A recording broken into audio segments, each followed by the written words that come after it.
Hi everyone, Esme here from Wandering Star to do a astrology plan with me for the week of December 25th through 31st, our last week of 2023.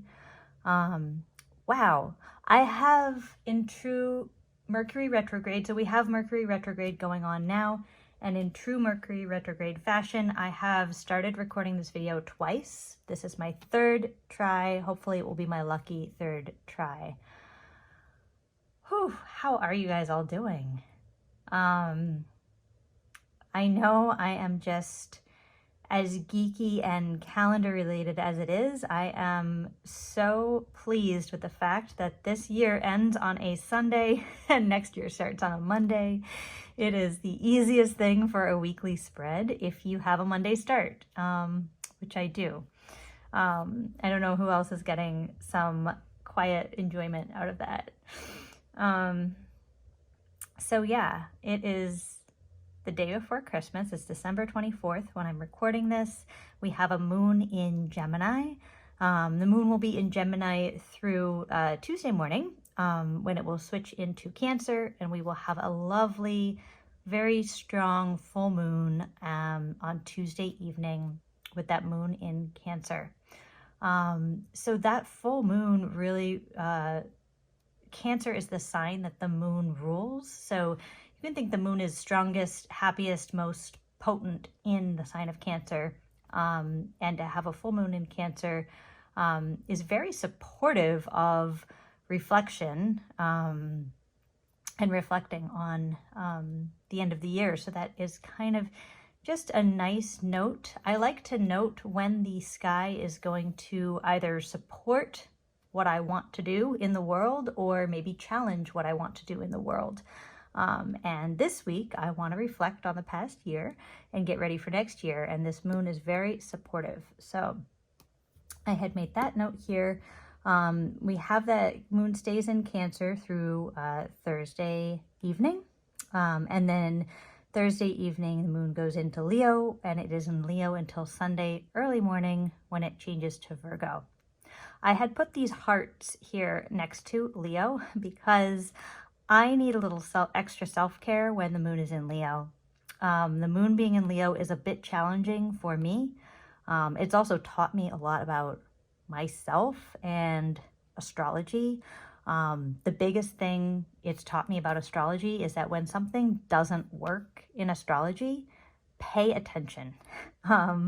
If astrology is telling you everything should be good and great and you're not feeling good and great, pay attention. And it's just definitely, honor what's not working also, and what that can kind of bring forward or tell you about how maybe your chart is holding a different story than a story that you've been given by other circumstances in your life. And sometimes that can be very freeing. So I have noted here, my kids are home from school this week, so I have a couple visits to the library noted, but I wasn't going to put in too much of my actual schedule because I just have a lot of notes about astrology that I wanted to add, especially being the last week of the year. And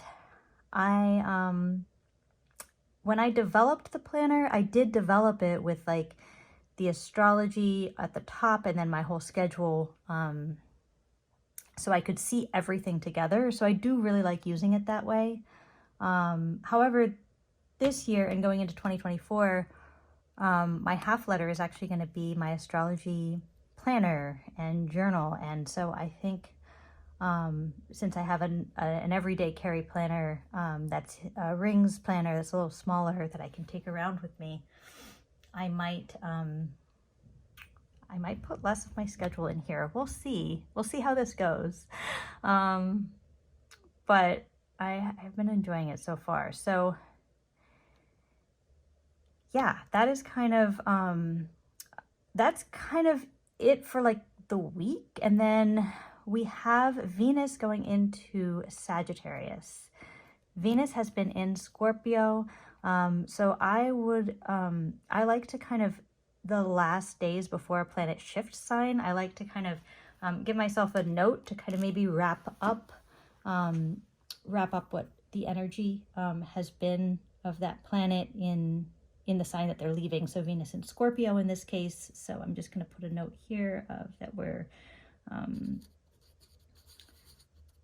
wrapping up Venus in Scorpio. And oh, gosh, the minute I turn the camera on, I just seem to like lose my ability to write. In any case, Venus in Scorpio has been a morning star lately. And with the less light in the wintertime, it's been easier to see. More of us are up before the sun just because it's wintertime. So if you do get a chance to look up in the mornings and notice Venus as a morning star, it's been amazing to see.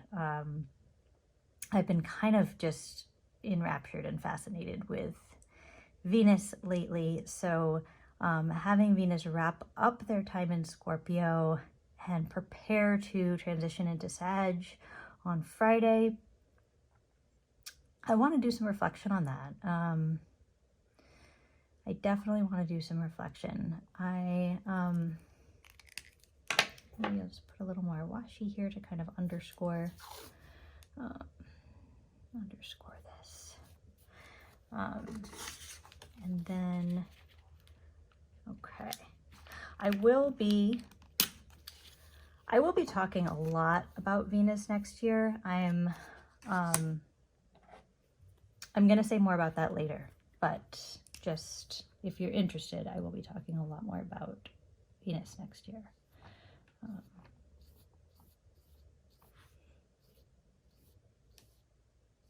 All right. And then over here, I did want to note some notes for next year. So Saturn is currently in Pisces. Saturn shifted into Pisces in 2023, towards the beginning of the year. Saturn will be in Pisces for all of 2024 and into 2025. So if the Saturn transit through Pisces had a beginning, middle, and end, we are reaching the, and if we were going to be really super basic about it and not look at the astronomy, but look at like our calendar year, which is totally fine, we would probably call this end of 2023 the end of the beginning of the Saturn transit, and 2024 would be the middle of the Saturn transit.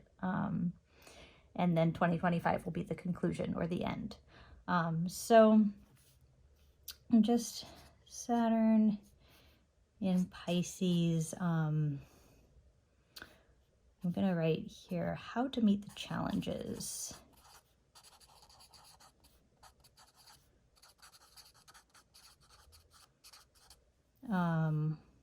Like what the challenges are. I might want to list those, and then how I want to respond.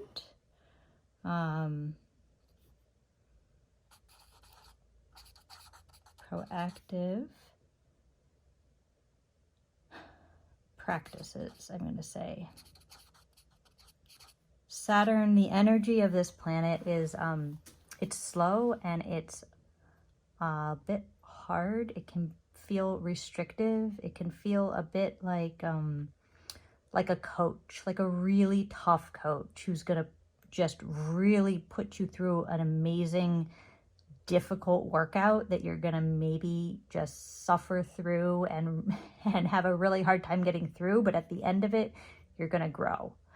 That is the energy of Saturn. So working with that kind of energy, it can be very useful to be proactive and to really intentionally think about how you're going to meet that energy, how you're going to interact with it.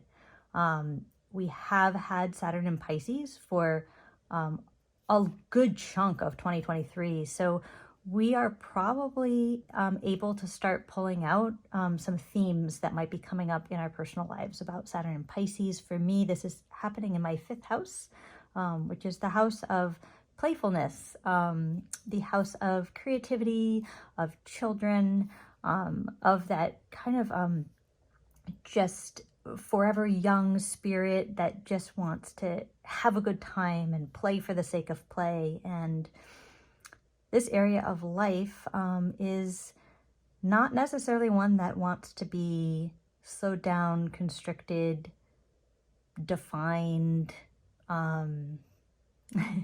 So I know I have been really experiencing this transit in a very multifaceted way.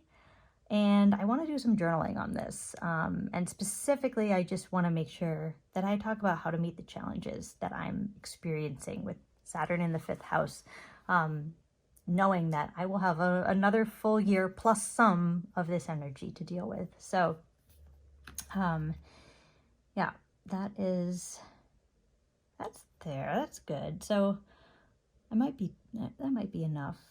But they are how to respond in proactive practices.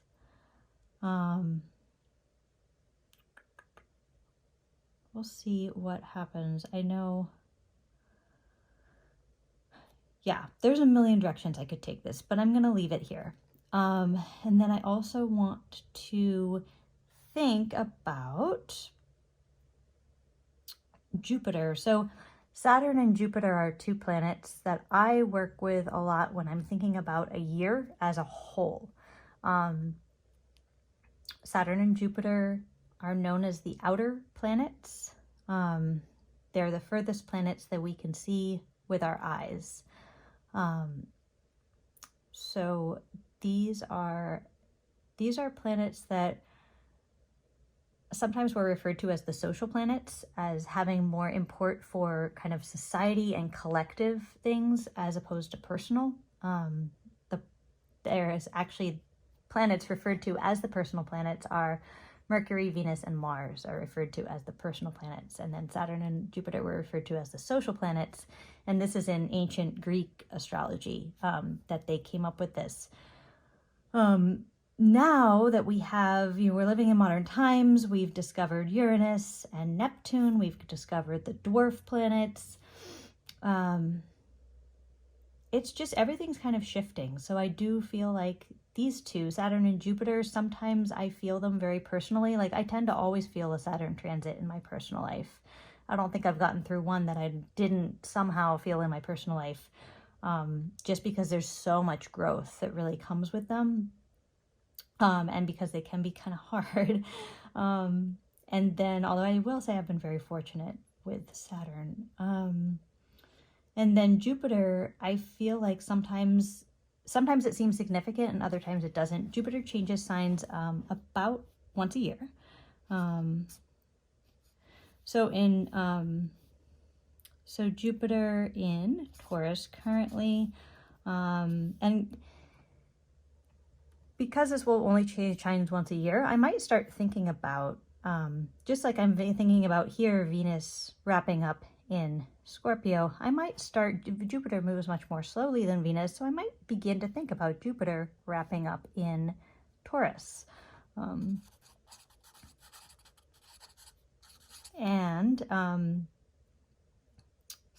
Jupiter will move to Gemini, and that will happen. I brought so this is my 2024. It's kind of a beat up copy, but it's just the one I'm going to be using. So, and I brought this out so I can just do a little tutorial, just show you really quickly. So this page, I think, is a little difficult to get your head around if you're just new to astrology. So if that is you, you're going to use it in conjunction with this inside cover. So right on the inside of the cover, we have a list of all the symbols and then what they all mean. So here we can see this is Jupiter, the symbol for Jupiter and the word here. And then if we come over here, and I will just go like this. So we have Jupiter is going to be in There we go. Gemini. Jupiter going into Gemini on May 25th. These are all the dates. So this is the month, and this is the days of the month here that that there are transits happening. So May 25th, Jupiter will go into Gemini. So we have, you know, the first really 5 months of 2024. 2024 is split kind of in May 25th. And I might just look ahead to think about the challenges and difficulties, or challenges and positives. I don't know. Again, writing and talking. And